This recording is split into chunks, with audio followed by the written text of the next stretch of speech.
Coach, nung naalala ko kasi nung na-interview namin si Coach Chot after dun sa laro niyo sa elimination round, he said na he expects you na makakaharap nila uli kayo down the line.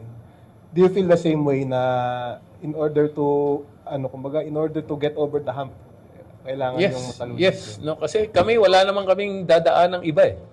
No?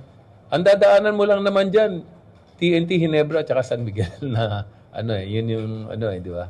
So, I'm really proud of these guys because now TNT is there, San Miguel is there, Ginebra is there, and then Rain or Shine is there. Sino ba kami? Ba? Parang gate crusher lang kami rito eh. No? Ang daming mas malaking mga kumpanya, mas maraming resources. Pero kami nakarating dito. So, pinabili lang kami ng suka, nakarating kami rito eh. So, pintura, kasama na, no? So, gate crusher kami, nagpa-party sila, pinapasok kami sa gate eh. Hindi magpa-party na rin kami, di ba? Ganun lang yun.